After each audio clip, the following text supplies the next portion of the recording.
رہبر معظم انقلاب اسلامی حضرت آیت اللہ العظمیٰ سید علی خامنہئی کا ہجری شمسی کیلنڈر کے نئے سال کے آغاز یعنی نوروز کی مناسبت سے پیغام کے اہم نکات۔ گزشتہ سال کرونا وائرس کی وبا اور امریکہ کے سخت ترین دباؤ دونوں کے مقابلے میں ملت ایران کی توانائیوں کے اجاگر کا سال۔ دشمن کی خود اپنی زبانی شدید ترین دباؤ کے باوجود اس کی شکست کا اقرار۔ آنے والے نئے سال کو رہبر معظم انقلاب اسلامی حضرت آیت اللہ العظمیٰ سید علی خامنہئی نے داخلی پیداوار اور اس کی حمایت اور اس سلسلے میں رکاوٹوں کو دور کرنا کے حوالے سے منسوب کیا ہے۔ اس پیغام کا مکمل اردو ترجمہ پیش خدمت ہے۔ بسم اللہ الرحمن الرحیم، الحمد للہ رب العالمین، والصلاة والسلام علی سیدنا محمد وآلہ الطاہرین۔ یا مقلب القلوب والابصار، یا مدبر اللیل والنہار، یا محول الحول والاحوال، حول حالنا الی احسن الحال۔ عید نوروز اپنے سبھی ہم وطنوں بالخصوص شہیدوں اور اپنے اعضائے بدن کی قربانی دینے والے جانبازوں کے لواحقین اور خود جسمانی معذوری سے دوچار جانبازوں اور مسلط کردہ جنگ میں حصہ لینے والے سبھی فداکار سپاہیوں کو اور ان سب اقوام کو جو عید نوروز مناتی ہیں، عید نوروز اور نئے سال کے آغاز کی مبارکباد پیش کرتا ہوں۔ اس سال ہماری یہ عید نوروز شعبان المعظم کی عیدوں کے مبارک موقع پر آئی ہے، اور ہمیں امید ہے کہ یہ مناسبت ہمارے نئے سال کے لیے مادی اور روحانی دونوں لحاظ سے انشاءاللہ بے شمار برکتوں کا باعث بنے گی۔ سن 1400 ہجری شمسی اس لحاظ سے بھی بہت متبرک ہے کہ اس میں نیمہ شعبان 2 بار آئے گی، اور ہمارے عوام حضرت ولی اللہ العظم امام مہدی ارواح نافدہ کے یوم ولادت باسعادت کا 2 بار جشن منائیں گے۔ سن 1399 ہجری شمسی گوناگوں اور بعض ایسے حوادث کے ساتھ اپنے اختتام کو پہنچا ہے جو بے نظیر ہیں۔ انہی حوادث میں سے ایک جو واقعی ہماری قوم کے لیے بالکل نیا ہے، کورونا کی وبا ہے، جس نے پوری قوم کی زندگی کو متاثر کیا ہے۔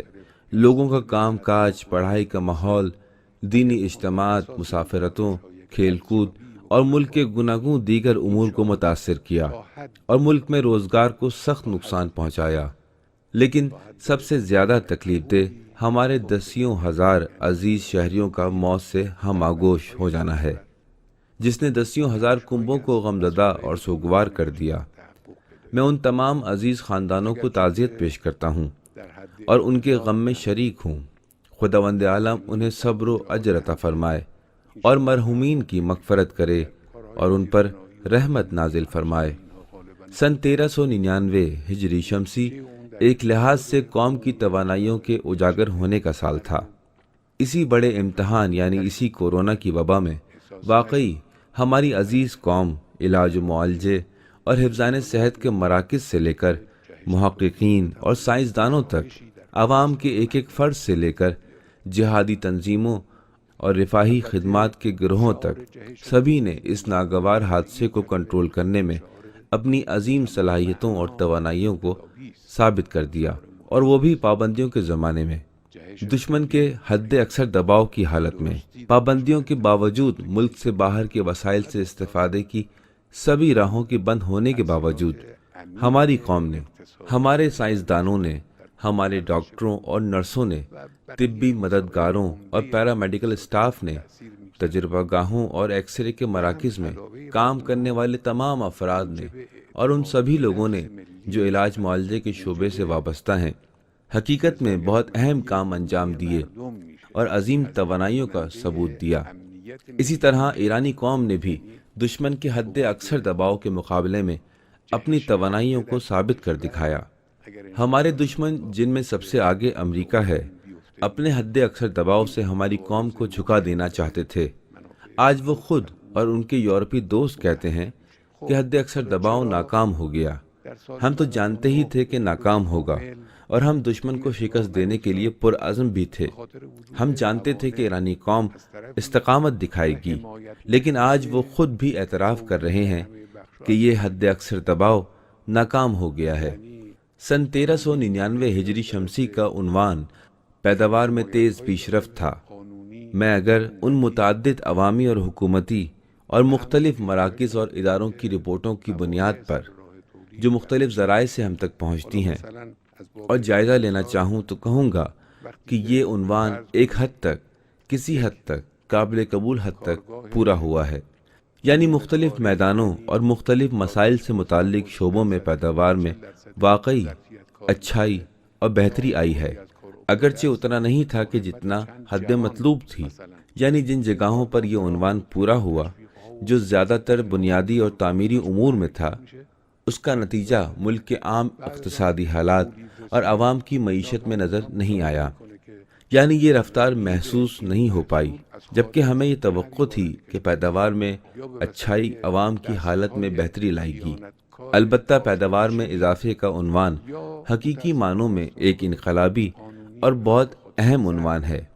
اگر واقعی ملک میں پیداوار میں اضافہ ہو جائے، اور انشاءاللہ اضافہ ہوگا، تو ملک کے اقتصاد پر بھی بہت گہرے اثرات مرتب ہوں گے۔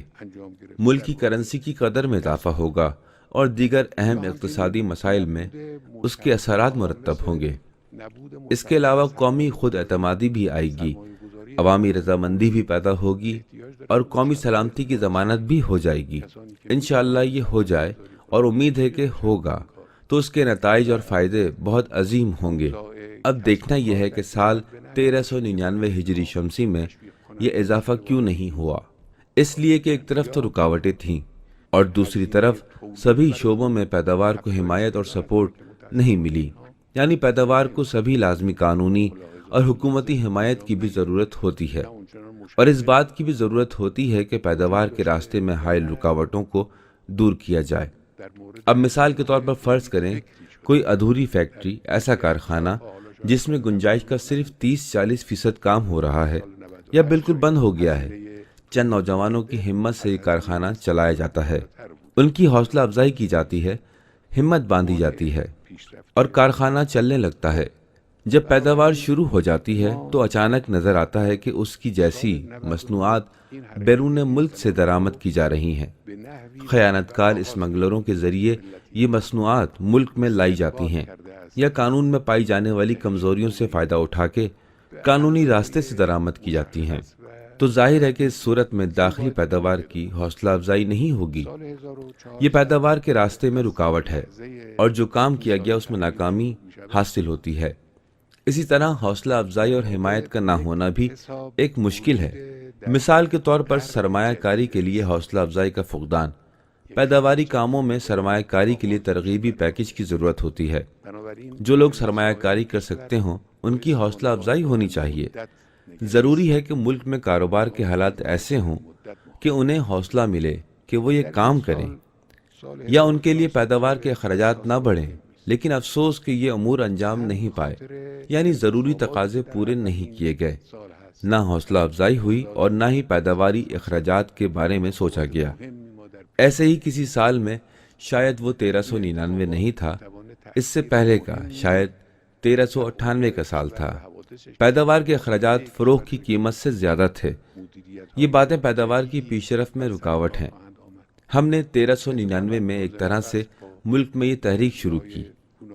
ایرانی قوم نے ایک معین اور محدود پیمانے پر پیداوار میں اضافے کا خیر مقدم کیا، اس کو جاری رہنا چاہیے۔